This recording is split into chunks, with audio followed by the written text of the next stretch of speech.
The first edition of Nova Legenda Anglia by John TYNEMOUTH, printed by Wynkyn de Worde in 1516.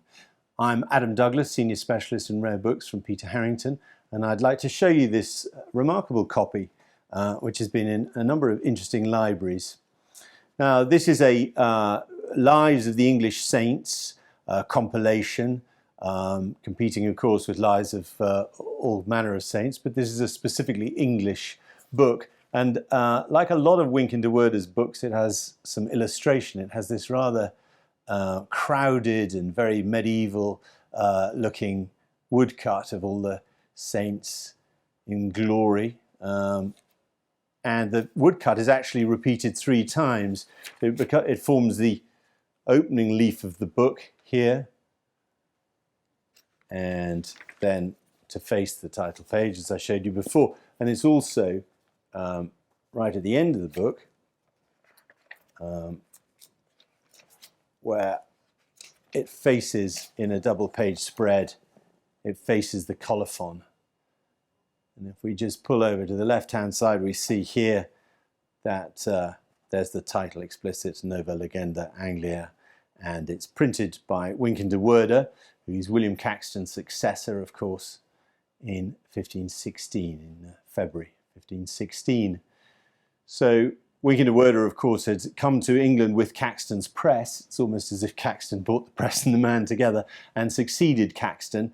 And for a while he printed much the same material as Caxton, but this shows his later period when he was branching out away from the sort of courtly literature that Caxton had thought was the best sellers to more religious work which appealed to the early 16th century English readership.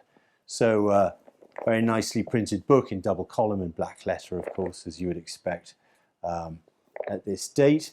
And this copy has been owned by an English antiquarian, Roger Twysden, who's signed his name just up there. There's a stain, but it's he's paid 28 shillings, I think that reads in 1631, so a sizable price for the book. And he's also attributed the book, because it was anonymous, and now the authorship is given as John TYNEMOUTH, who's really only known for this compilation and another very similar one.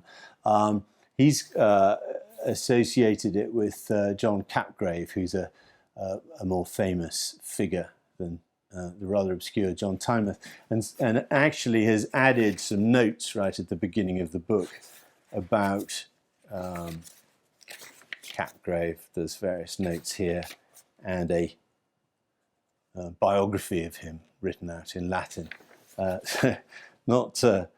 Not very helpful, as he's not the author of the book. Nevertheless, it does show what interest there was in this book, and if we look there at the end papers, we have John Arthur Brooke's bookplate. We also have Viscount Mersey of Bignor Park, who had a very fine library of early printed books. The binding is a later binding. It's 18th century, perhaps early 19th century Russia. Nice thick calf with quite a lot of gilt lettering on the spine, indicating the importance of the book and the edition, and a very fine piece of early English printing. If you'd like more details on this book and other early printed books, please see the Peter Harrington website.